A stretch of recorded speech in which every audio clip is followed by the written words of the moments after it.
Olá, queridos, boa noite, graça e paz seja multiplicado a todos vocês. Abra sua Bíblia aí no segundo livro dos Reis, capítulo 13, versículo 14. Glória a Deus. Você que está nos assistindo pela internet, que o Senhor possa te alcançar aí também com a sua bendita palavra. E Eliseu estava doente da enfermidade que morreu, e Jeoás, rei de Israel, desceu a ele, chorou sobre o seu rosto e disse: meu pai, carros de Israel e seus cavaleiros. E Eliseu lhe disse: toma um arco e flechas. E tomou um arco e flechas. Então disse ao rei de Israel: põe a tua mão sobre o arco. E pôs ele a sua mão, e Eliseu pôs as mãos sobre as mãos do rei, e disse: abre a janela para o oriente. E abriu-a. Então disse: atira, e atirou. E disse: flecha do livramento do Senhor é a flecha do livramento contra os sírios, porque ferirás os sírios em Afeque até os consumir. Disse mais: toma as flechas. E tomou-as. Então disse ao rei de Israel: fere a terra.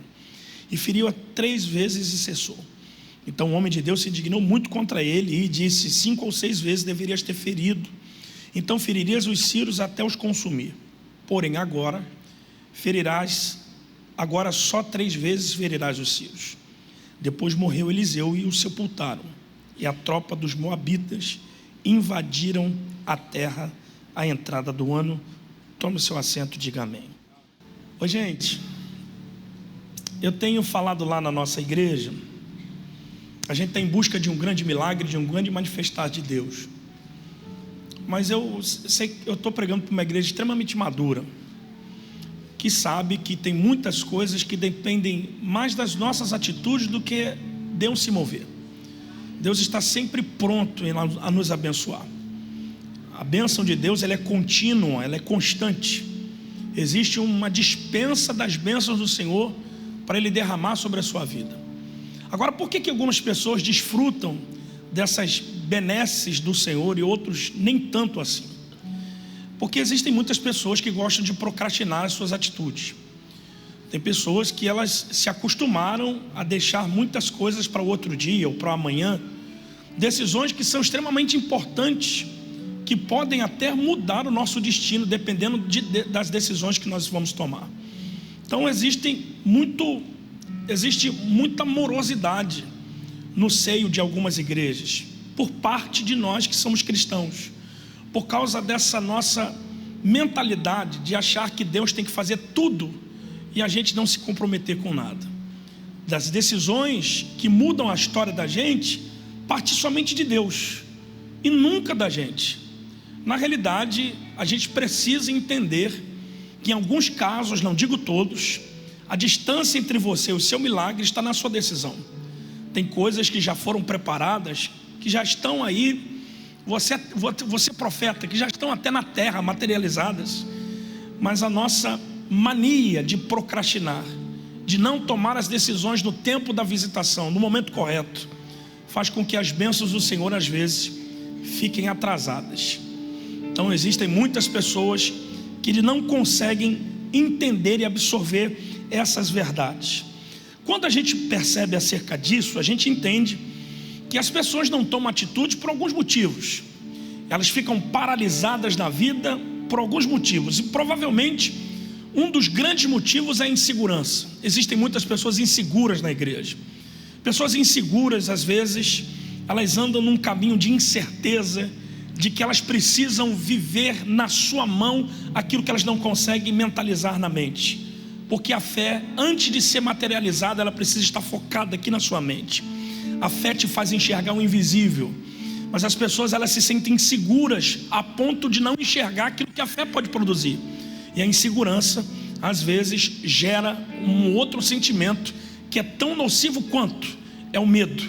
As pessoas ficam paralisadas por serem inseguras, elas são medrosas.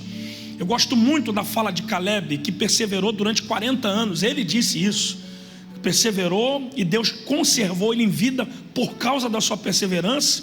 E disse ele com 85 anos de idade: eu estou forte hoje para entrar e para sair da guerra.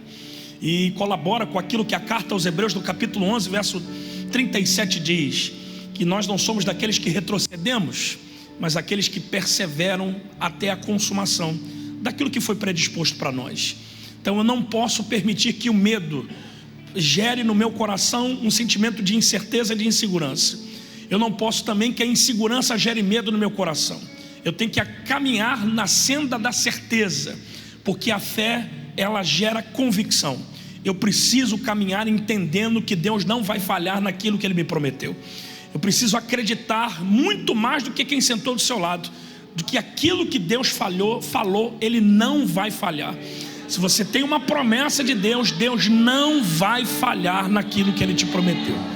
Só que existem algumas pessoas que, como procrastinam, elas têm a tendência de entrar dentro de uma rotina de vida. Eu chamo essa rotina de mesmice. E isso, provavelmente você não saiba disso, mas eu conheço um pouco melhor do que você. Não porque eu sou melhor do que você, é porque Deus me deu a oportunidade de pregar a palavra dele em todos os lugares, praticamente do Brasil. E o que eu vejo na igreja brasileira é um marasmo. São as pessoas que estão acostumadas a viver na mesmice. A gente canta os mesmos hinos, a gente dá o mesmo glória, a gente presta para Deus o mesmo culto, e a gente exige de Deus alguma coisa nova. Na realidade, o novo de Deus, ele só chega na vida de alguém que entende que o odre precisa ser mudado, porque não existe vinho novo sem que haja odres novos. Então eu preciso mudar o odre. A minha maneira de me comportar no culto, a minha maneira de gerar expectativa no culto diz muito a respeito daquilo que eu vou viver no final da reunião. Então eu preciso sair dessa mesmice, dessa acomodação. Olha para o teu irmão e diga para ele: Deus vai te tirar da acomodação. Ele não quer que você fique acomodado. Pastor, por quê? Porque vai chegando no final do ano também, aí a gente vai começar a fazer aquele diálogo, o velho discurso de muitos pregadores, e eu me policio com isso, de que se esse ano não deu, o ano que vem vai ser o seu ano. Vai chegando o mês de novembro e dezembro, a gente vai começando a jogar as promessas de Deus para janeiro, fevereiro e março. Só que isso a gente já está 5 anos ouvindo. Eu vou dizer para você que Deus não precisa de uma data mudada para que Ele mude a sua vida. Não é o dia 31 de dezembro, o dia 1º de janeiro que vai fazer alguma coisa mudar na sua vida. O que vai mudar na sua vida são as atitudes que você vai tomar a partir de hoje. Porque a atitude que você vai tomar a partir de hoje vai mudar o teu futuro a partir de hoje também. Ninguém deu glória a Deus, só 3 pessoas. A atitude que você vai tomar a partir de hoje vai mudar o teu futuro a partir de agora. Amém ou não? Então dá um toque no seu irmão, diga: lamento te informar, Deus vai visitar a sua acomodação. Deus vai visitar a sua caverna. Deus vai visitar a sua rotina. Eu vou falar novamente: Deus vai visitar a sua rotina.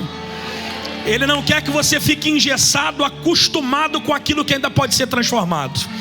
Eu vou dizer para você de novo: Ele não quer que você se acostume com aquilo que ainda pode ser transformado. Não se acostume com a bebida, com a droga. Não se acostume com a prostituição. Não se acostume com o pecado. Ele quer que você reaja nessa noite, porque muitas coisas ainda serão transformadas. O diagnóstico é do médico, mas não é de Deus. É a opinião da medicina, mas não é a opinião do médico dos médicos. É a opinião de uma clínica de reabilitação, não é a opinião do Senhor que restaura a alma, o corpo e o espírito. Então, por favor, reaja nessa noite. Como é que eu reajo? Abraão foi fortalecido no Senhor, dando glória.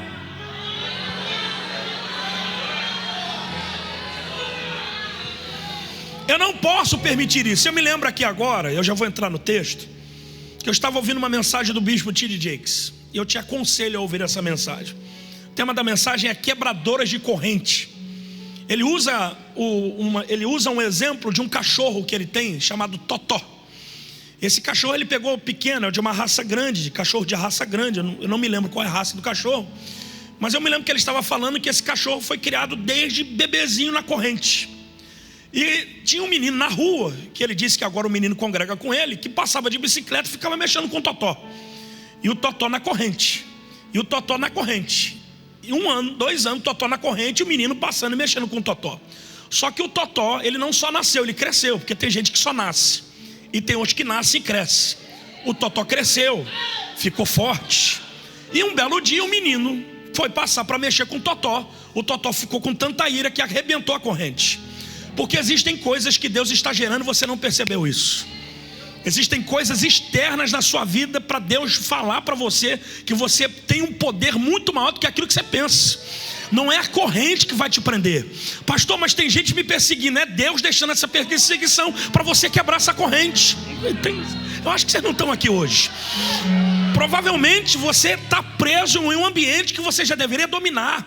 Então Deus está usando o teu patrão, Deus está usando o teu vizinho, Deus está usando até o diabo para poder quebrar essa corrente. Agora depende mais de você do que de Deus. Vai ficar aprisionado com essa carinha de pobre coitado, dizendo ninguém me ama, ninguém faz uma campanha na minha casa para quebrar o arco e cortar a lança? Ou você vai sacudir essa corrente e vai dizer maior é aquele que está comigo do que aquele que está no mundo? Não vai fazer isso. E a gente pode até usar o exemplo da Penina. Eu já preguei aqui sobre isso. A Penina foi um instrumento de Deus para fazer Ana reagir e ir para o lugar onde Deus iria tratar dela. Então Deus usa essas controvérsias da vida para te botar num ambiente que Ele deseja que você esteja. Então não reclame da perseguição se você pedir um milagre.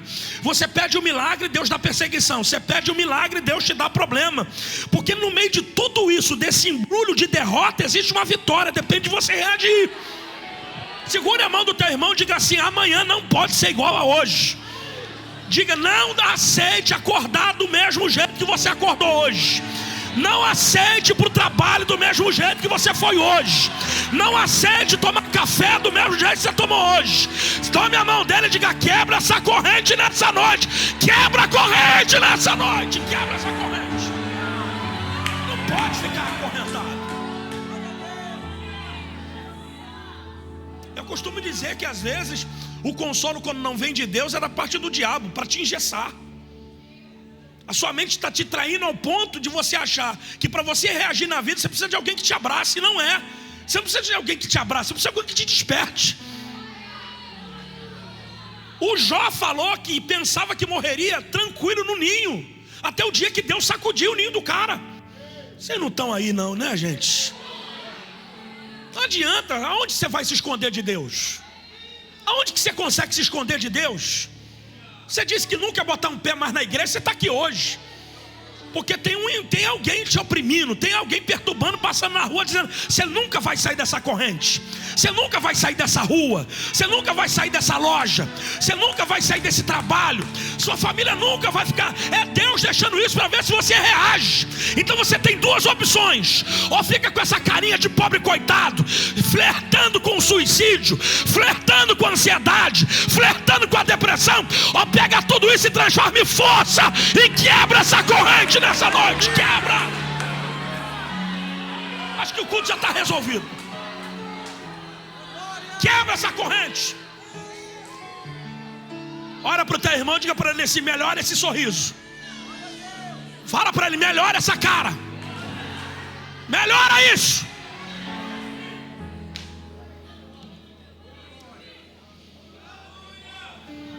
Eu preciso estar nesse mover. Ok? Então vamos lá. O que esse texto tem a ver com isso? Tudo. É um pouco complexo, mas eu vou sintetizar para você entender que não tem complexidade. Qual é a chave desse texto? Ministério do profeta Eliseu. Pronto. Eliseu é um profeta que está morrendo de uma enfermidade. Então isso significa que profeta também morre. E de enfermidade. Não é porque você exerce função que Deus vai te blindar de enfermidade. O que chega na vida do injusto, chega na vida do justo. Profeta também morre de infarto. Profeta morre de acidente de avião. Profeta morre de acidente de carro. Profeta morre de câncer. Por quê? É profeta, não é anjo. Então não fica tentando se cobrar, dizendo: eu dou dízimo, eu dou oferta, por que isso está me acontecendo? Porque tu é um ser humano.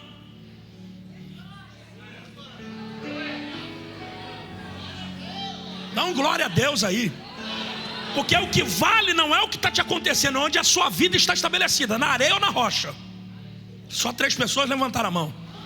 Na areia ou na rocha? Vento que dá na areia, dá na casa da rocha. Mas todos esses fenômenos são passageiros. O rio não bate na casa para sempre, o vento não sopra para sempre, amém ou não? Mas o problema é a tua estrutura para suportar tudo isso até o tempo que ela passe. Porque luta não dura para sempre. Vocês não estão aí, mas vamos lá. Então a outra chave dessa interpretação é o rei Jeoás. O rei Jeoás é um rei ímpio, que faz parte da dinastia dos reinos, ou do reino do norte, da tribo do norte, que é Israel. E da tribo do norte não tem um rei que seja piedoso. Todos eles são ímpios. Todos eles desgraçaram com a história de Israel. a ponto de Deus destruir o reino do norte. Por quê? Porque ele tem uma herança do seu pai Jeocás, que também era extremamente ímpio. E Jeocás tem uma herança que a Bíblia dá uma referência. A Bíblia dá a referência de Jeocás, que é pai de Joás, dizendo no verso 6: não se apartaram contudo dos pecados de Jeroboão. Porque quando a Bíblia quer dar uma péssima referência de um rei, ela não fala de Acabe. Quando a Bíblia quer dar uma boa referência, fala de Davi. Mas quando quer dar uma péssima referência, a lembrança é de Jeroboão. Jeroboão poderia ser muito bem um rei que morreu sem deixar saudade, porque tem gente que morre e não faz falta. Deixa pra lá. Na Bíblia está assim, tá escrito isso. Ele morreu sem deixar saudade. Mas escuta, mas Jeroboão é um daqueles caras que tinha tudo para dar certo, mas deu errado. Ele recebeu o reino do norte de presente, por causa da divisão das tribos por parte do filho de Salomão, Roboão. Ele não tem nenhuma hierarquia real, ele não faz parte de um contexto de uma tribo que possa gerar um rei. Ele é um camarada que caiu de paraquedas e Deus entregou as tribos, 10 tribos de Israel na mão dele. Era só ele administrar e obedecer.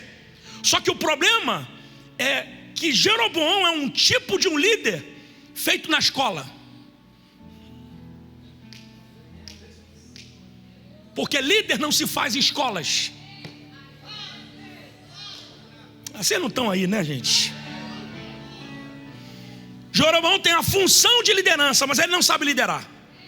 Ele é um bom vice, mas é um péssimo líder. Por que isso? Depois você lê lá em 1 Reis capítulo 10, 11 e 12, que fala da morte de Salomão e do reinado de Roboão e toda aquela desgraça que aconteceu a partir daquilo. Quando Jeroboão entendeu que ele era rei, que ele deveria somente obedecer e tocar a vida para frente, administrando 10 tribos, o que ele faz? Ele fica com medo. Com medo dos da tribo do norte irem nos dias da festa no sul e celebrar as festas ao Senhor, tendo Judá, Benjamim, que eram as 2 tribos que ficaram no sul, capital Jerusalém, e eles se apaixonassem por Jerusalém. Ou seja, é como se vocês estivessem congregando em uma igreja, numa congregação de alguém que se rebeliou. Você vai para lá, não, o cara entrou na minha mente, vamos abrir uma igreja, vamos sair lá da igreja do pastor Fábio, vamos embora, e tu vai para lá. Só que você só toma ceia aqui.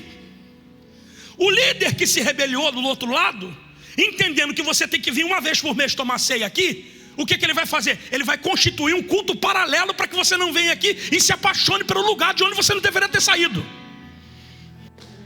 Pegaram? É isso mais ou menos? Deu para entender?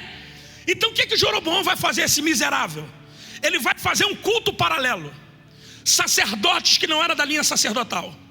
Ele vai constituir lugares para fazer altares e postes ídolos, que eram lugares históricos, mas não eram lugares onde Deus havia escolhido, porque a escolha de Deus era Jerusalém. Ele vai fazer um bezerro de ouro, que foi a mesma imagem que trouxe a ira de Deus em Êxodo capítulo 32, e dizendo ele, no mesmo discurso de Arão, que aquele bezerro de ouro foi o Deus que tirou o povo do Egito. Deus está lá em cima. E no dia da inauguração da festa da igreja de Jeroboão, Deus manda um profeta novo lá. Esse profeta não tem nome, mas ele tem uma mensagem. E a mensagem produziu instantaneamente um resultado. O altar do rei rachou, a cinza escorreu. Era Deus dizendo: eu estou não só rejeitando o teu passado, como o teu presente, eu estou acabando com a tua vida agora. Acabou. Esse rei fica tão irado que ele tenta mandar prender o profeta novo, mas a Bíblia diz que a mão dele fica ressecada, fica endurecida, ele não pode tocar. Porque quando você está debaixo da obediência, a obediência te protege.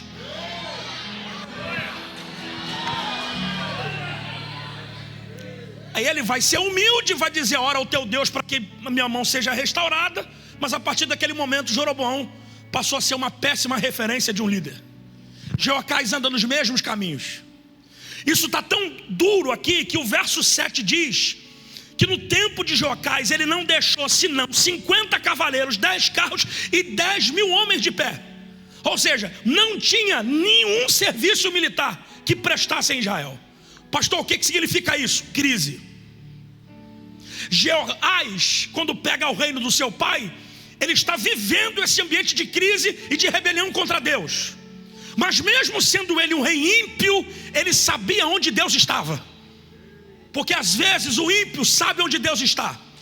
O ímpio, quando não tem recurso, ele vem para a igreja. O problema é que muitos crentes, quando acaba o recurso, ele volta para o mundo.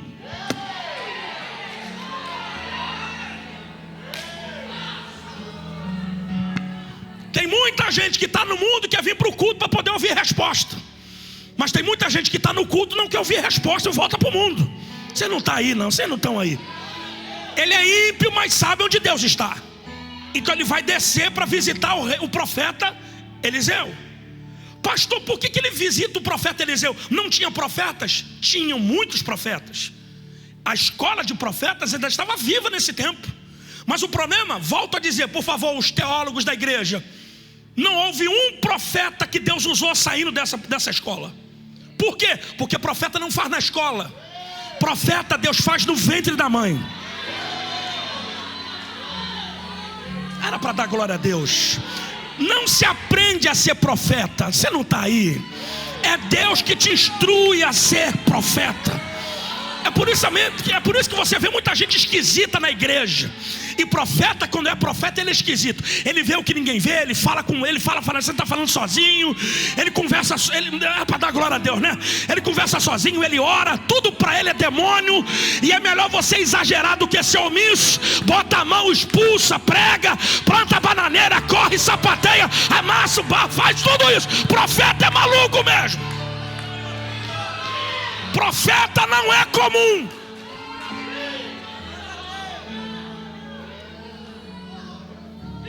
E me parece que o único que saiu dessa escola foi Geazi, que também não prestava. Então Eliseu está morrendo, provavelmente com 80 e poucos anos de idade. Mas ele está morrendo, está enfermo, mas o espírito dele continua vivo.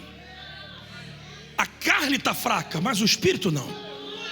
Eu vou te convidar a interagir com seu irmão nessa noite e falar para ele: não mexe com esses crentes de carne fraca e espírito forte. Não mexe com esses crentes de carne fraca e espírito forte. Quantas vezes a gente vai no hospital visitar alguém que está enfermo, achando que a gente vai levar uma palavra e a gente acaba recebendo, porque o cara só está acamado, mas o espírito da profecia continua nele. Então para de usar a sua limitação como desculpa para você não falar, para você não pregar, para você não profetizar. A carne é fraca, os ossos já estão se deteriorando, é dor em tudo quanto é tipo da parte do corpo, é dor na cabeça, é dor na coluna, é dor no ciático. Mas quando você abrir a boca, o espírito está pronto. Fraco. Lá vai o Eliseu, compondo aqui uma crise que tem 4 parâmetros. Primeiro, político. Por que política, pastor? Problema político. Porque o reino está dividido.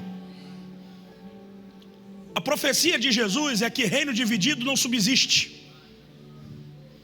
A igreja pode divergir em seus membros, mas no corpo, cujo cabeça é Cristo, nós funcionamos. Eu posso ter uma opinião diferente da sua, e você é diferente de mim, mas isso não significa que nós estamos separados, porque só o amor nos une. A mão direita é diferente da esquerda, mas conectada ao corpo, ela anda para o mesmo lugar. Por quê? Porque Jesus disse que quando liga na terra é ligado no céu. O diabo sabe dessa profecia, então não quer colocar pecado no meio da igreja, ele quer colocar divisão. Por isso a igreja mais flexa do Novo Testamento, que era uma igreja extremamente espiritual, extremamente carnal, que era a igreja de Corinto, que sabia tudo de dons ministeriais e espirituais. E Paulo teve que corrigir essa igreja, dizendo que Cristo não está dividido. Porque tinha gente lá na igreja de Corinto que pegava o flyer dos congressos e falava: quem é que prega hoje? É Paulo? Não, hoje é Cefas, amanhã é Apolo, outro dia é Pedro. Tá bom, eu vou no dia do Pedro, que eu gosto do Pedro. Mas no dia do Apolo ele não ia. Eu vou no congresso das irmãs, mas na mocidade eu não vou. Porque eu sou do departamento, eu não sou da igreja. Aí Paulo vai corrigir a igreja dizendo: Cristo não está dividido. Porque nenhum desses aí que prega é alguma coisa. Era para dar glória a Deus. Porque um planta, outro rega, mas só o Senhor consegue dar crescimento. A nossa igreja está vivendo um viés muito perigoso. Um viés de um fã-clube.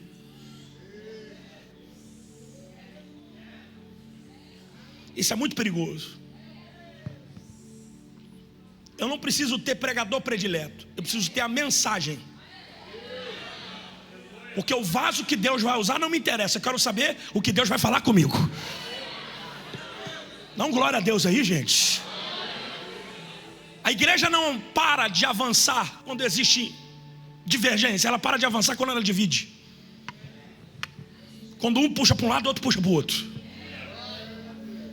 Segundo problema militar. Não tem soldado aqui. Os soldados estão rendidos. Porque nesse tempo Samaria está cercada. Ben-Hadad, que é um Ciro, porque os inimigos aqui são Ciros, ele é estrategista. Ele sabe como domina o ambiente. É nessa época que o deus Moloque, que é o deus que se alimenta de sacrifício de crianças, está em evidência.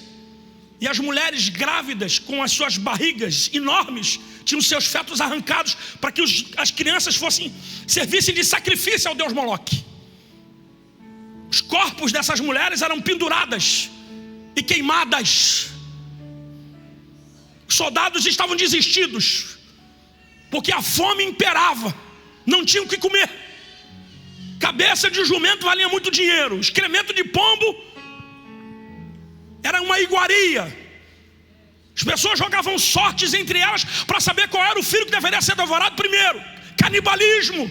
Como é que Deus pode atuar nisso? Disciplina de Deus. A ira de Deus. Que existe uma profecia em Amós 3:7. Deus não fará coisa alguma sem antes revelar os seus servos profetas. Ele avisou. A gente só cai no buraco se a gente quiser, porque Deus avisa. Nós só somos traídos por sócios, por gente que é indecorosa, se a gente quiser, por pessoas que não têm ética, se nós quisermos, porque Deus te avisou.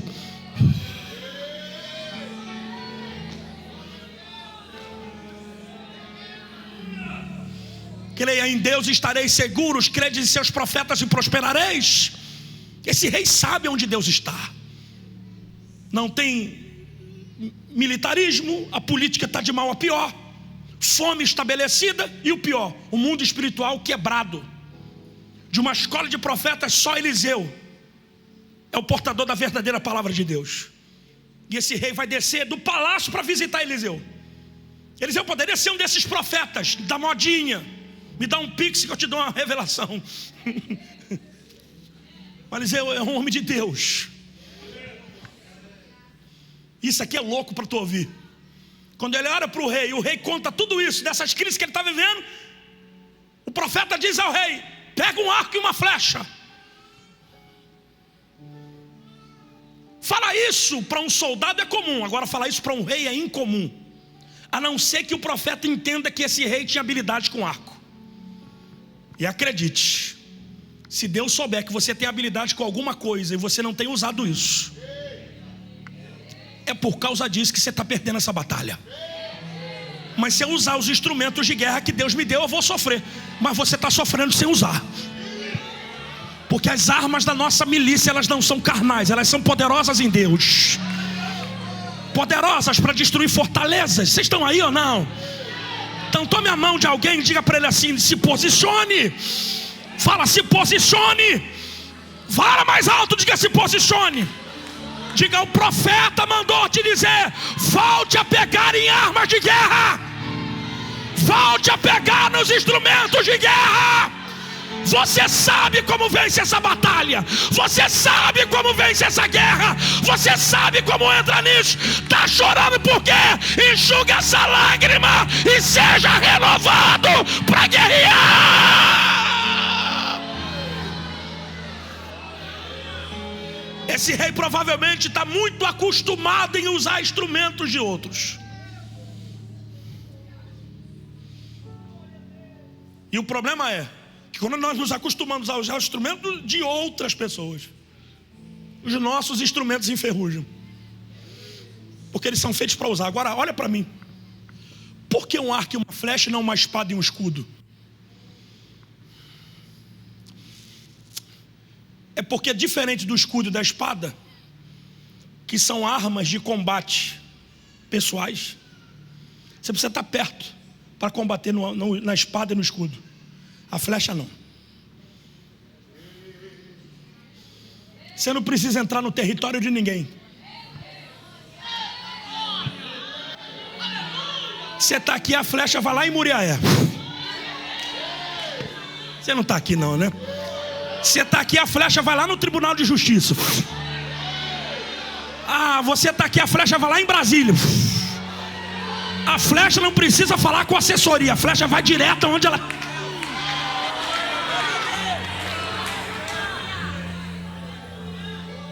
Dá um sorriso.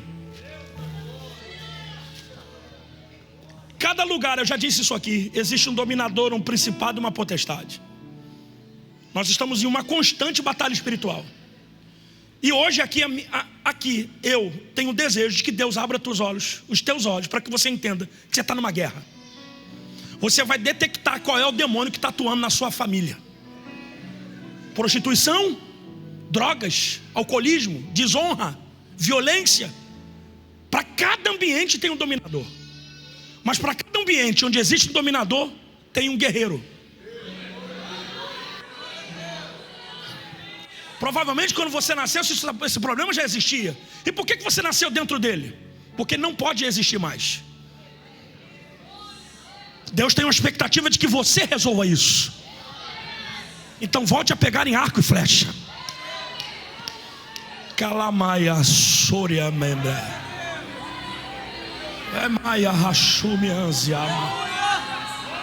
Na verdade, o inimigo está bem confortável, porque você está vivendo a rotina.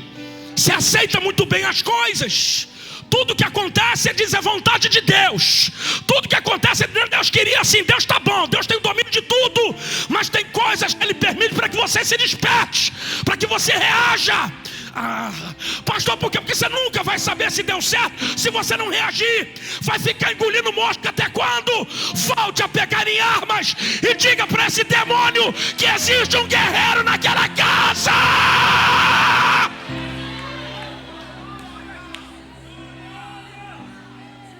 O engraçado é que as flechas normalmente elas eram feitas de junco, porque a madeira de junco é uma madeira leve e fácil de ser manuseada.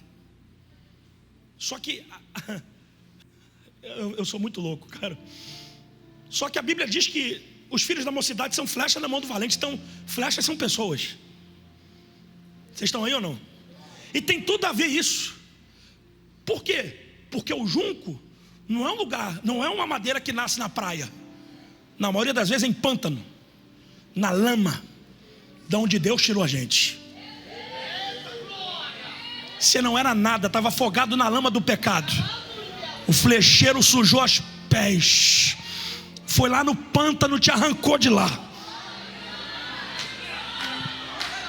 Porque se o flecheiro não te encontrasse, tu estava na cachaça até hoje. Se não te encontrasse, você estava no bonde do Wesley Safadão. Mas ele foi lá na lama, ele foi lá no forró, foi lá no pagode, ele foi lá naquela festa de que você bebia, só gostava de conhaque, só gostava de vodka, você só gostava de uísque. Ele foi lá, botou o pé na lama, dizendo: aqui você é mais um, mas da minha casa eu vou te usar.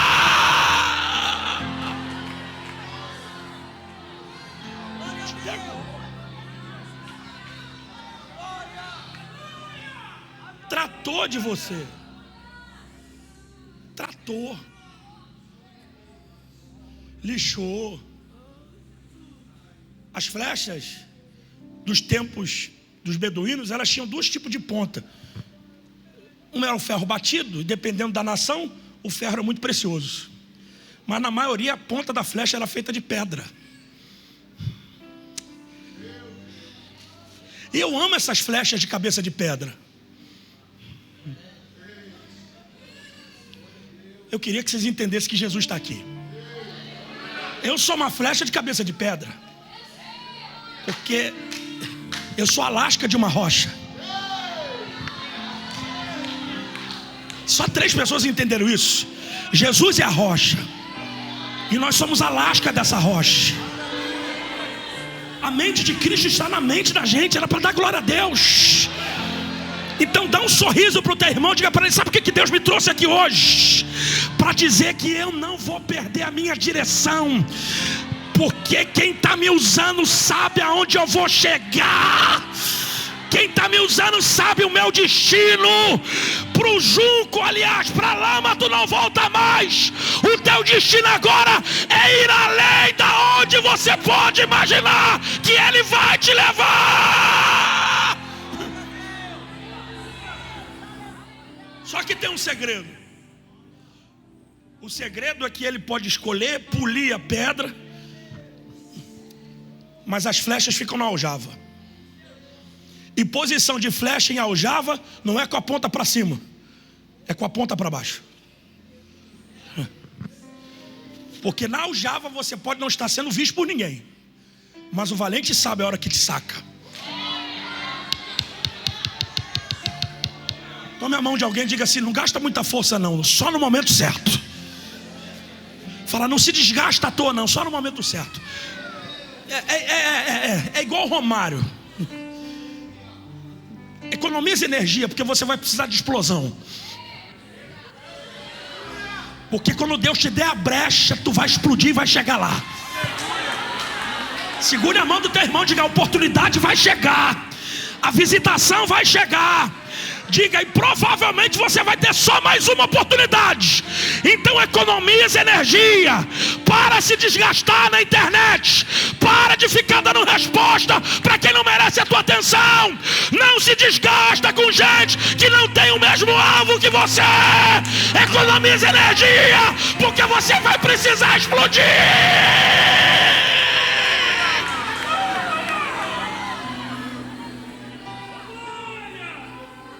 Aí é acordo.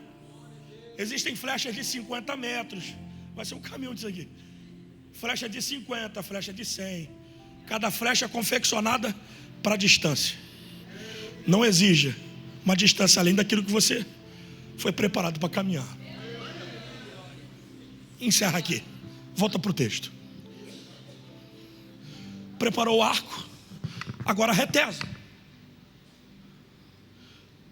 Eliseu está doente, mas ele fica em pé. E agora ele vai segurar a mão do rei, porque a decisão é do rei, mas a direção é do profeta. Eu queria que você entendesse que Jesus é o nosso profeta aqui hoje. Mas Ele está esperando que você se posicione para Ele te dar uma direção. A Bíblia diz que Ele segura nas mãos do rei e direciona, como quem diz: da onde está vindo o seu inimigo? Ele diz: de Afec. Afec aqui é a capital da Síria nesse momento. Aí a Bíblia diz que o rei recebe a ordem do profeta dizendo: atira.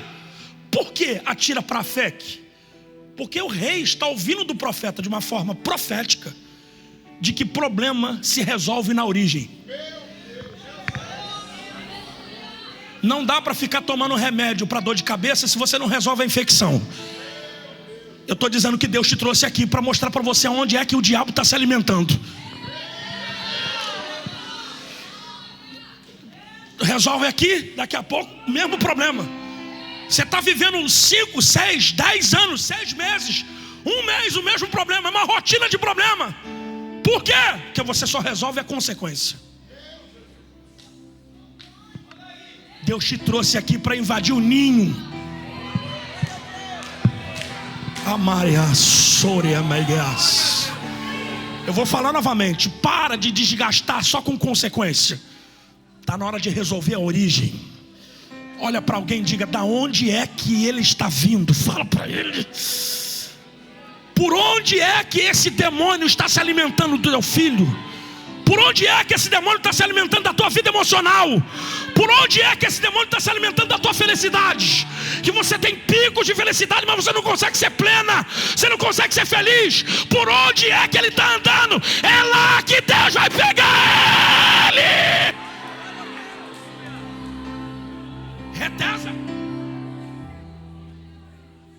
Atira. Flecha da vitória do Senhor. É a flecha do livramento contra os sírios. O rei está todo. E o profeta olha para ele e diz assim: volte a pegar em flechas. E agora, o que é que você faz? Retesa o arco. Para onde eu vou atirar? Atira para a terra.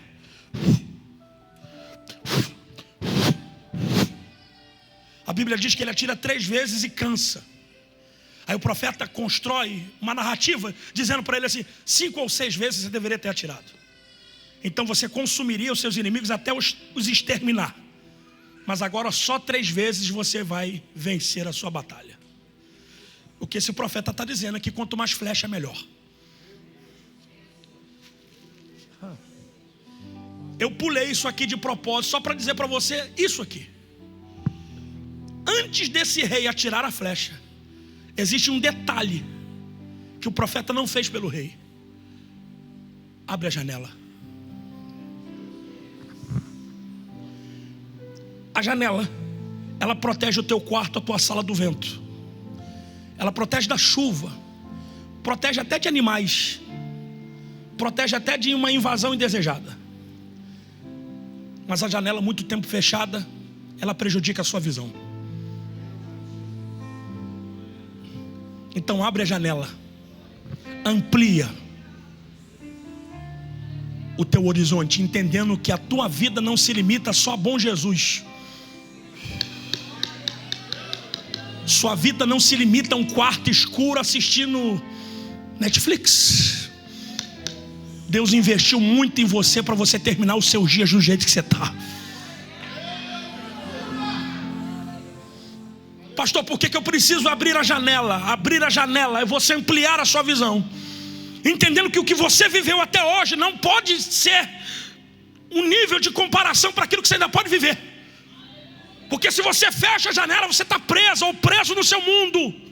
É como se a sua vida se limitasse a só esse espaço. Tá lá amarrar. Não, minha mãe e meu pai é desse jeito. Minha família toda é assim. Quem é você? Sou Gabriela. Eu nasci assim, eu vivi assim, eu vou morrer assim.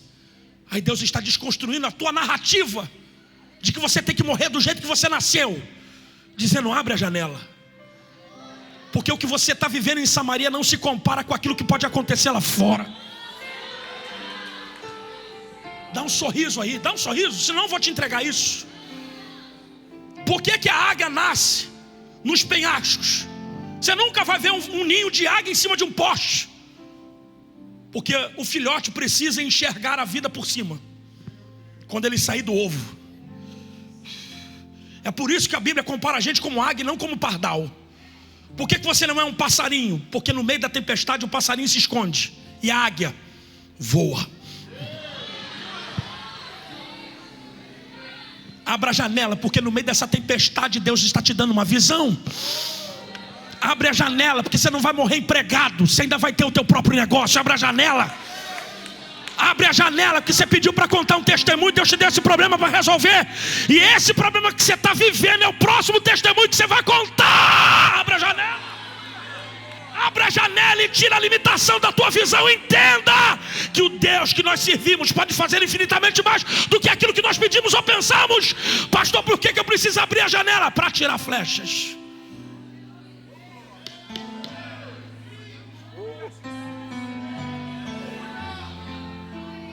Eu me lembro, você não sabe disso. A gente foi uma vez numa consagração que tinha lá no Rio de Janeiro, e eu ouvi o camarada contar um testemunho dizendo que precisava casar, mas não tinha nada para casar.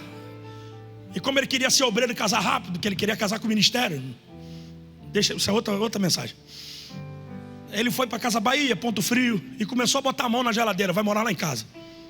Fogão, vai morar lá em casa. Eu falei: boas atitudes servem para serem imitadas. Então eu comecei a tirar flecha. Vai morar lá em casa. Porque onde você não pode ir, a sua flecha. Era para dar glória a Deus. Você acha que você precisa botar terno e gravata para ir lá resolver esse problema? Não, a sua flecha resolve. Era para dar glória a Deus. Você está perturbada, dizendo: não, eu tenho que ir lá no Rio para poder resolver isso. Você não precisa ir lá no Rio. Você não precisa se desgastar. Atira a flecha. E Deus está dizendo para você: quanto mais flecha, melhor. Está na hora de você atirar flecha. E essa flecha, dá um sorriso para você pegar essa senha aqui. Como diz o Vitor, pega essa senha aqui. Todas as flechas eram feitas de comum acordo com quem atirava. Elas eram personalizadas praticamente. Então o inimigo conhece a sua flecha. Ele sabe o timbre da tua voz. Ele sabe quando você se levanta para guerrear por isso. Ele conhece você, ele sabe de você. A sua flecha tem a sua personalidade, ela tem o seu jeito. Então eu vim aqui hoje para dizer: a primeira igreja da Assembleia de Deus em Bom Jesus, está na hora de Satanás saber que você não morreu, que você está de pé, que você vai guerrear. Dá um sorriso agora. Pega na mão do teu irmão, diga para ele: atira a flecha. Diga: vai buscar teu futuro, vai buscar teu destino. Diga: seu destino não é de porta fechada. Diga: para com essa mentalidade de querer ser escravo quando Deus quer te fazer governador. Tira a flecha. Eu queria que todo mundo vivesse o que eu estou vivendo isso aqui, essa experiência. Porque do jeito que está a tua família ela não fica. Atira a flecha. Atira a flecha. Levanta a mão, porque na verdade é isso. Quando você sair desse culto, Deus vai renovar a autoridade dele sobre a sua vida. Quando você voltar para a tua casa, você não vai sentir vontade de morrer, você não vai sentir vontade de sumir, você vai sentir saudade de marcar o teu território e falar: tem um crente aqui dentro que confia no Senhor. Por isso, não só abra a janela, não toque no teu irmão, diga assim: atira para a terra. Grita, diga: atira para a terra. Diga: atira para o chão. O que é atirar para o chão? É marcar o território. Pelo simples fato de que antes do amanhã tem o hoje. Domine o seu território. Senão você vai ficar sendo chamado de totó pro resto da vida.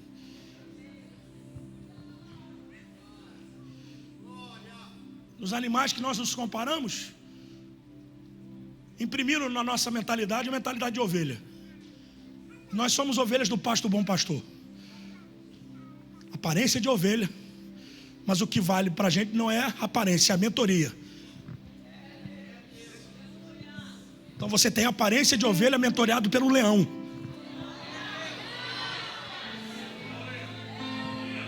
Pega um exército de leões mentoreados por uma ovelha, para você ver que a hiena não vence. A hiena vence. Agora pega um exército de ovelhas mentoreadas por um leão, para ver se tem lobo que possa vencer essa. Você sabe muito bem ficar chorando pelos cantos, com esse espírito de coitadismo. Só que Deus me trouxe aqui para dizer: ô guerreira, está na hora de você voltar a rugir.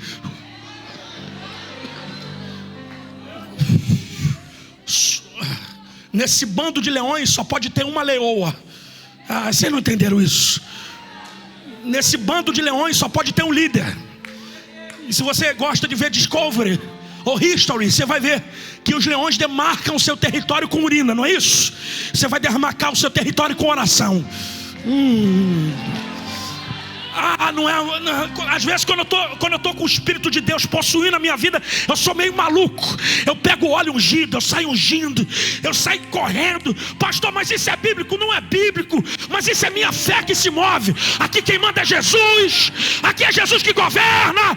Aqui quem vai mandar sou eu. Não, marca teu território e atira a flecha, dizendo: aqui tem alguém debaixo de uma autoridade. Encerra minha fala. Escuta isso.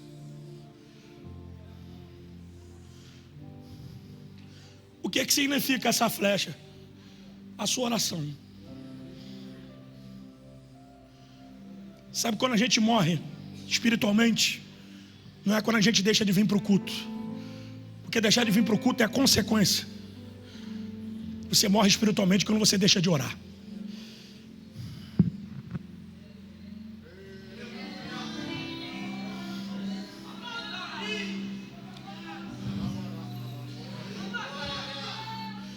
A Bíblia te dá conhecimento, a oração te dá intimidade. Eu estou sentindo Jesus aqui. Eu estou sentindo um negócio aqui. Tem uma nuvem aqui. Essa nuvem não é de glória não, essa nuvem aqui é de batalha. Tem uma batalha aqui.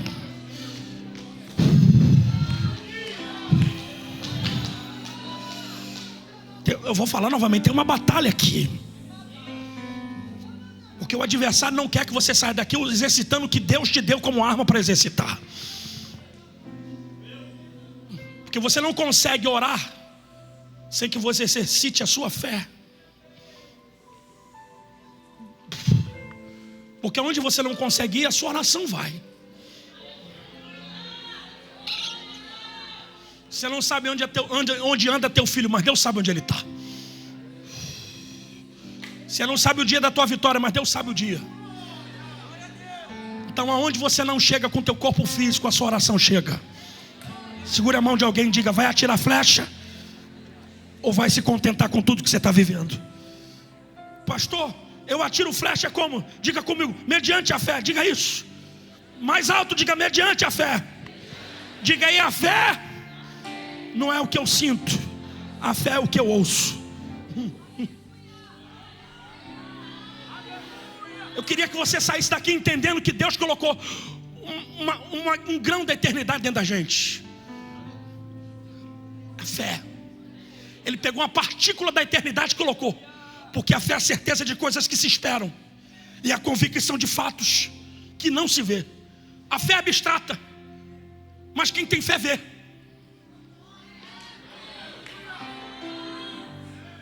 Por quê? Encerro para a gente orar agora. Só vou ler. Porque toda a fé, ou a fé, não é toda, a fé, porque só tem uma, é baseada em 4 elementos. O que se baseia a fé? No crer. E o que significa crer? É a convicção firme. É um estilo de vida. Quem tem fé e crê tem um estilo de vida que ele sabe que daqui a pouco vai viver. Está sem um centavo no bolso, mas por que anda sempre bem arrumado? Porque já sabe onde vai chegar.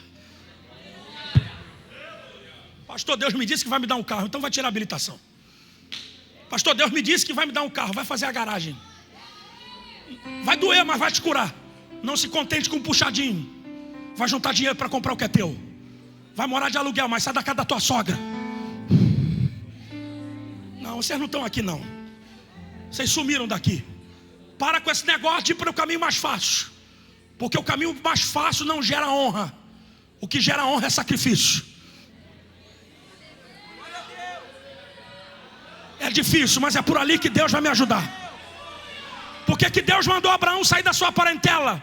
Não é porque Abraão tinha problema com o pai, com a mãe. Não é porque Deus tinha problema. É porque Deus tinha problema com a cultura deles. Vocês não estão aí. Então existem culturas que estão te atrapalhando.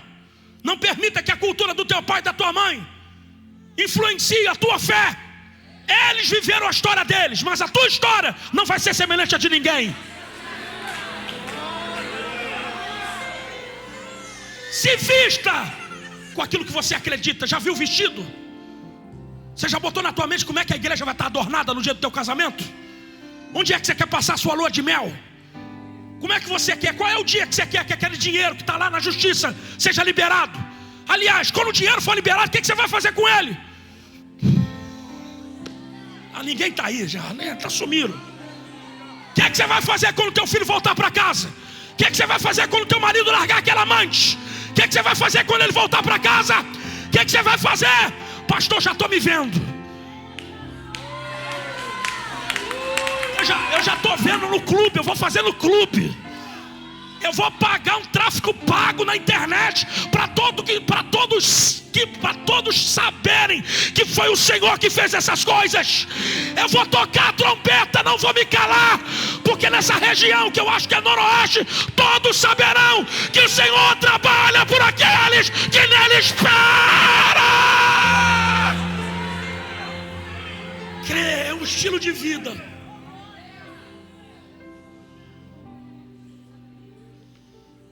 Número 2, atirar a flecha. Diga comigo, é confiar. Diga, é andar sem medo de que a palavra vai falhar. Olha para alguém e diga, Deus não trabalha com a desconfiança. Ia falar uma besteira, mas ia ser apedrejado. Tira esse espírito de mineiro aqui de você. Desconfiar de tudo.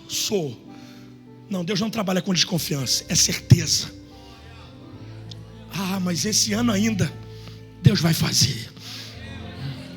Deus não precisa de uma data para fazer o que Ele pode fazer de hoje para amanhã. Ele pode fazer. E quem sabe Deus não te trouxe aqui para dizer para você, eu estou fazendo é agora. Enquanto você está aqui nesse culto, eu estou movimentando alguma coisa. Quando você chegar na sua casa, vai ter notícia boa lá.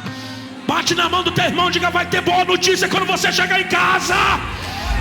Diga, o anjo já está entregando uma boa notícia lá. O correio celestial já está visitando a tua casa. Agora, quem crê, confia, depende. Quem depende não se move.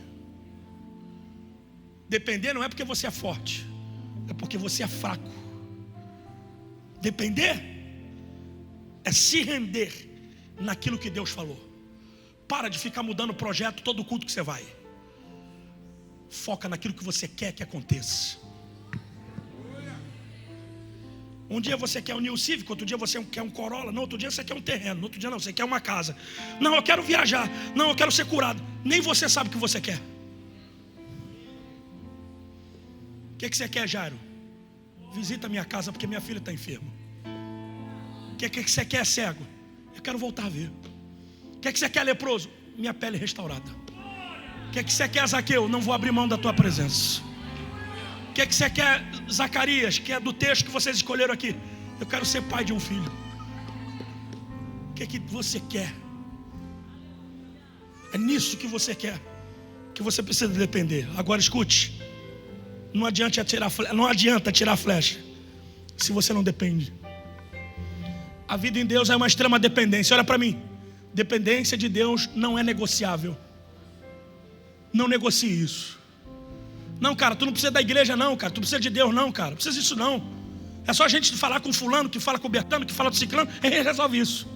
Não caia nessa tentação. Porque um dia Jesus no deserto foi tentado pelo diabo. E a tentação foi no nível de paternidade. Se tu é filho de Deus, transforma essas pedras em pães. Se Jesus estivesse aqui falando com a gente acerca daquele episódio, ele diria, eu tinha poder de transformar a pedra em pão. Mas eu não transformei porque eu entendi que o propósito da pedra é ser pedra e do pão é ser pão. Eu não vou transformar aquilo que o meu pai não quer que transforme. Eu não vou ficar enlouquecido porque tem coisas que eu preciso viver. Porque o que você está vivendo está trazendo para você experiência. Então não fica maluco não, porque você não controla tudo. Mas você também não pode permitir que as coisas que você não controla, controle você. Controlou teu culto, está controlando a tua adoração, até a tua oferta mudou. Até teu glória, teu aleluia, até tua frequência muda. Tudo muda em você. Você fica chato, fica irritado. Falou que nunca mais ia tomar essa porcaria desse remédio, você está tomando ele de novo. O Senhor quer gerar em você uma dependência. Como um enfermo depende de uma insulina, depende de Deus, você também.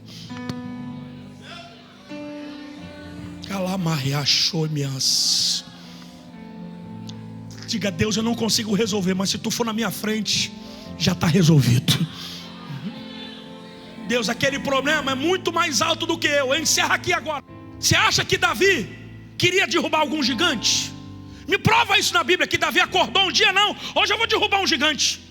Estou a fim de lutar com um gigante hoje. Onde é que está esse miserável? Davi não queria lutar com o gigante. Davi queria o prêmio da mão do rei, isenção de imposto, casamento com a filha, pedaço do reinado. Mas para receber o prêmio eu tenho que matar quem? Se para receber o prêmio o gigante tem que morrer, quem morre hoje é ele. Se para receber a vitória você vai ter que derrubar uma muralha, é a muralha que cai hoje, não é você. Era para dar glória a Deus. Se para trazer alguém de volta para a tua família, alguém precisa sair da tua vida, então tira da tua vida hoje. Mas não perca o tempo da visitação, porque Deus está te visitando aqui nessa noite. Fica de pé agora, dando glória a Deus bem alto.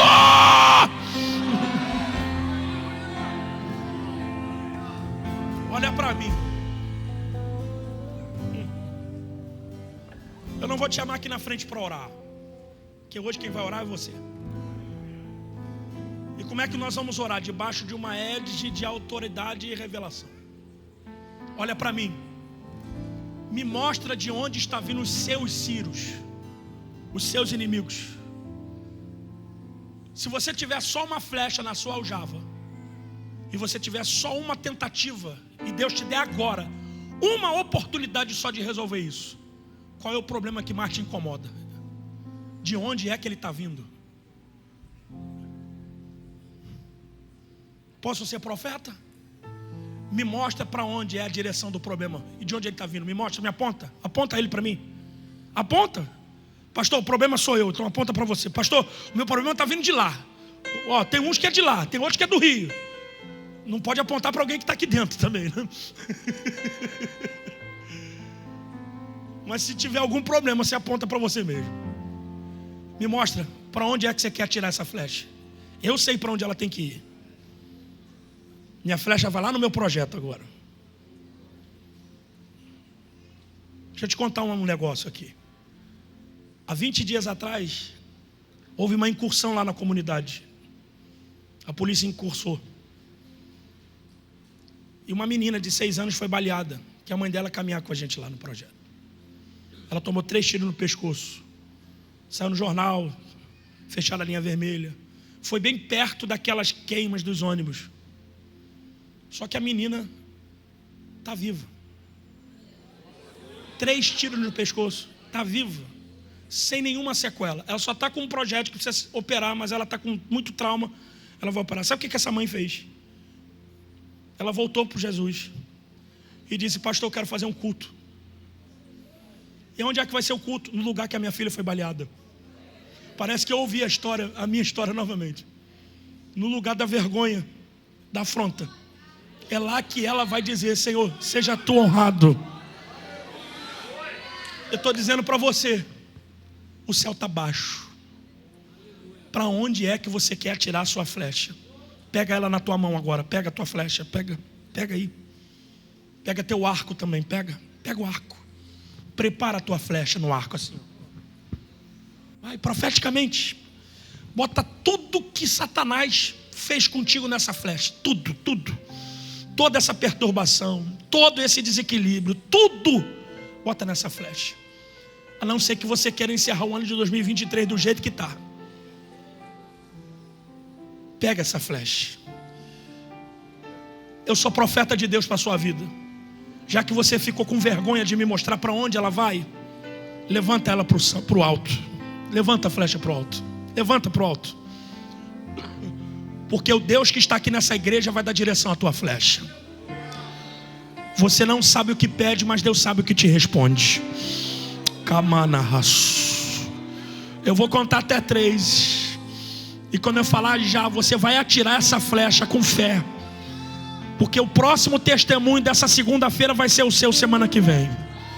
Não, só 3 pessoas deram glória a Deus. O próximo testemunho vai ser o seu semana que vem.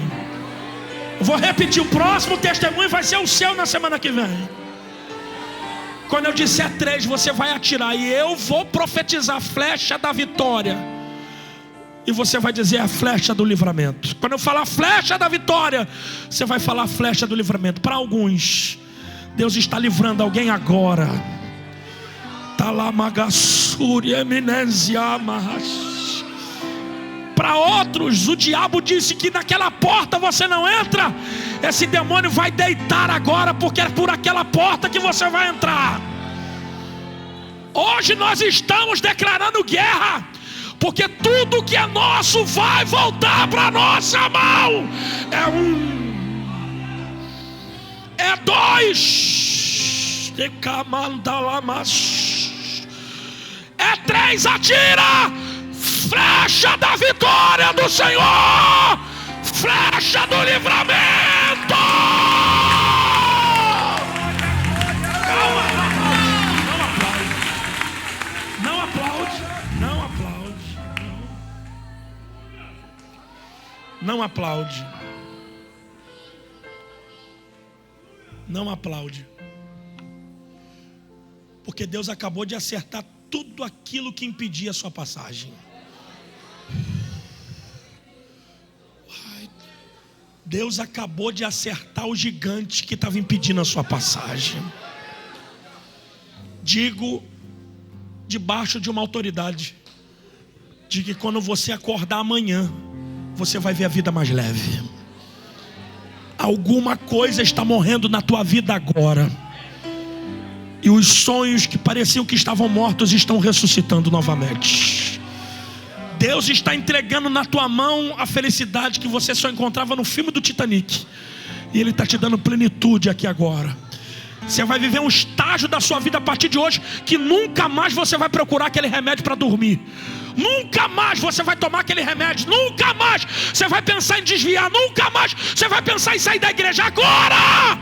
Deus está te curando para que você seja instrumento de cura na vida de muitas outras pessoas. Dá um abraço nessa pessoa, homem com homem, mulher com mulher, dizendo assim: hoje Deus desceu para nos livrar e nos abençoar. Glória a Deus. A graça de nosso Senhor Jesus Cristo, o amor de Deus e as consolações do Espírito Santo seja com todo o povo de Deus que alegremente digam amém.